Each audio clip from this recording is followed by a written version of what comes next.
Hola, buen día, bendiciones, Dios te bendiga. Bueno, este mensaje es para contarte un poco más acerca de quién es Jesús, cuánto amor Jesús nos tiene. No es vino. Igual si fuese vino tampoco pasa nada, pero no es vino. ¿Sabes quién es Jesús? ¿Sabes? Es la gran pregunta, es como... Jesús es el Hijo de Dios, Jesús es Dios. Bueno, las dos cosas. Jesús es una de las personas que componen a Dios. Esto siempre lo digo porque es re interesante, porque creo que ayuda mucho, si bien no es es algo que te vuela la cabeza, pero ayuda mucho también a entender lo que es la Trinidad. Dios es uno, pero a Dios lo componen tres personas, que es Dios el Padre, Dios el Hijo, que es Jesús, y el Espíritu Santo. Los tres son Dios. Cuando Jesús decide venir a este mundo para salvarnos, Jesús viene como hijo dentro de los tres, ¿no? Y el Padre lo envía. Bueno, nosotros en ese momento éramos pecadores. O sea, el pecado había entrado al mundo por medio de Adán, que había sido el primer hombre creado por Dios, por medio de Adán y Eva, ¿no? Pero ellos habían sido los primeros creados por Dios. Y a partir de ese momento, el pecado entra en el mundo. Cuando el pecado entra en el mundo, se extiende a todos. No solamente a ellos, que eran los que habían pecado, sino que se extiende a toda la humanidad. Todos quedamos con ese pecado. El pecado lo que hace es separarnos de Dios. Es no poder tener una relación con Dios, era una relación que se había roto. Dios es santo y el pecado claramente no lo es.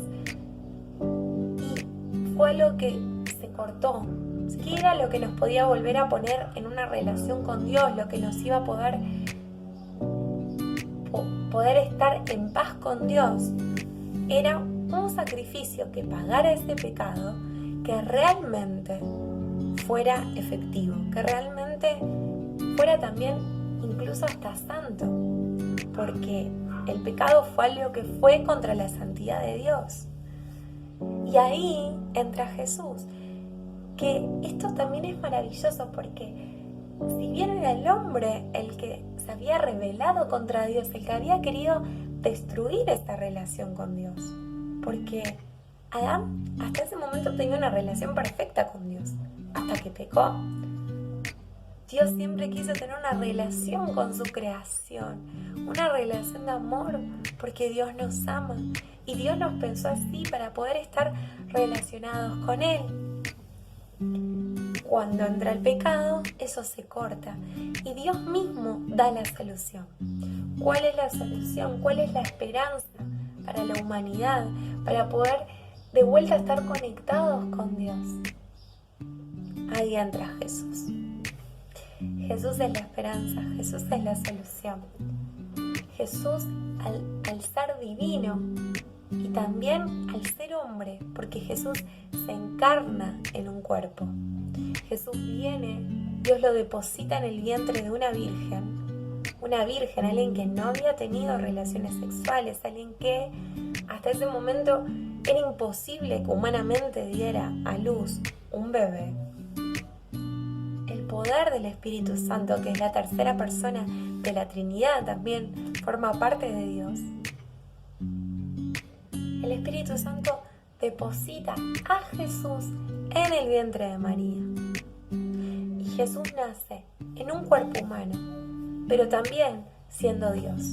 Era Dios en la tierra. Jesús vivió toda su vida estando en la humanidad, siendo hombre, pero también siendo Dios. Y Jesús, siendo hombre, sufrió lo mismo que todos nosotros sufrimos. Las mismas tentaciones, las mismas pruebas, con la diferencia que Jesús no pecó. A diferencia de nosotros, Jesús pudo haber pecado, pero no pecó. Por eso es que Jesús, cuando llega a su muerte, La muerte era la paga por el pecado. ¿Por qué? Por el pecado la muerte entró al mundo y era por medio de una muerte que ese pecado podía ser saldado. Pero no era cualquier muerte. Fue la muerte de Jesús, de alguien que es Dios y que no pecó porque también fue hombre. De las 3 personas de Dios, el único que tomó forma, que estuvo en un cuerpo humano fue Jesús, el único. Dios Padre no, el Espíritu Santo tampoco, aunque los 3 están en los 3, porque es Dios. Pero Jesús se encarnó en un hombre, o sea, Jesús vino como hombre. Cuando Jesús muere sin haber pecado, vence a la muerte. ¿Y por qué nos salva? Porque Jesús resucita. Si no hubiese resurrección, nosotros no hubiésemos sido salvos, no hubiésemos tenido una vida eterna. Pero porque Jesús resucitó, porque Jesús es un Dios que vive.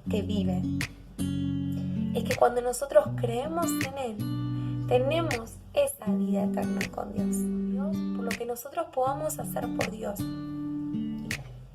Y yo particularmente yo, Micaela, yo eso no lo considero algo malo. Yo a veces creo que desde el corazón del hombre sale eso de querer estar bien con Dios y querer hacer acciones humanas por amor a Dios.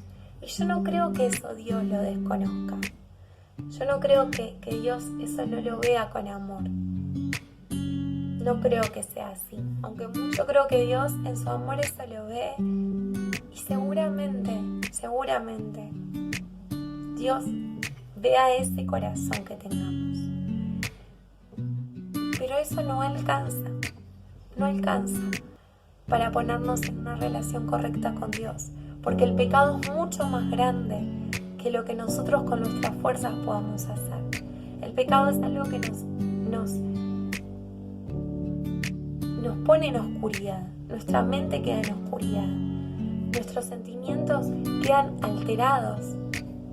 Y obviamente el pecado trajo la muerte física también. La muerte espiritual, la muerte emocional.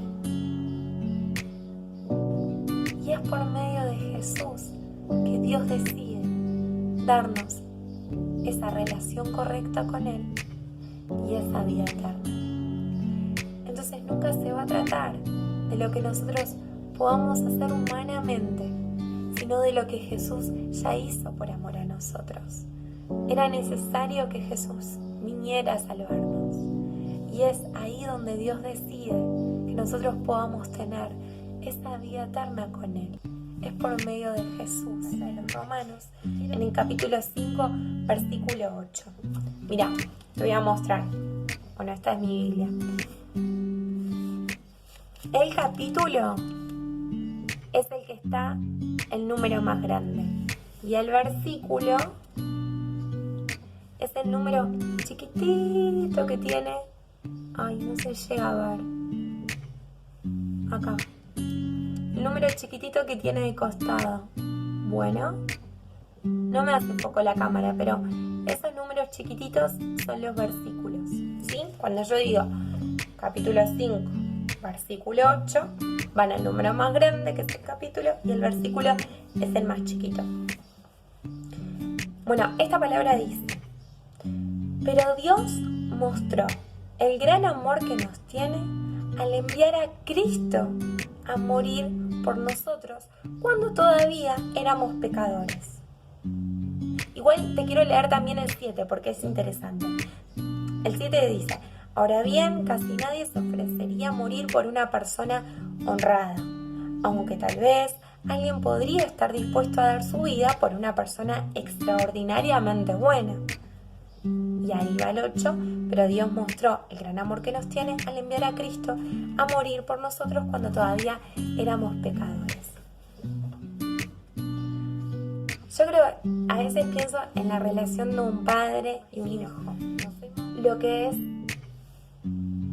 sería, ¿no? Uno estaría dispuesto a dar la vida por su hijo. Uno, si pudiera salvar a un hijo de algo, Yo creo que un padre que ama a su hijo lo haría, pero no sé si alguien estaría dispuesto a dar la vida por alguien que mató, que robó y mintió, el pecado en sí. Pero Jesús y Dios, o sea, Dios Padre, sí lo hace, sí lo hizo. Dios te ama tanto que envió a su Hijo por amor a nosotros. Jesús te ama tanto que vino para salvarte y darte una vida eterna y una relación con Dios. El Espíritu Santo nos ama tanto que cuando aceptamos a Jesús, Él viene a vivir en nosotros y es la garantía de que nosotros vamos a tener esa vida eterna con Dios. No sé qué estamos esperando. Yo ya le entregué mi vida a Jesús. Vos le entregaste tu vida a Jesús. Conoces a Jesús. ¿Sabés realmente lo que Jesús hizo por amor a vos? ¿Sabés que el pecado te va a traer condenación toda tu vida? Pero Jesús te justifica porque Jesús ya dio su vida por vos. Y todo lo que te haga creer que vos todavía tenés condenación no es Jesús, no es Dios. Porque Dios te ama. Una vez que nosotros entregamos nuestra vida a Jesús, que lo reconocemos a Él como nuestro Dios, también Él nos pide que perdonemos de la misma manera en que fuimos perdonados. Jesús te ama. Entrega tu vida a Jesús. Jesús no te va a defraudar. Que Dios te bendiga enormemente.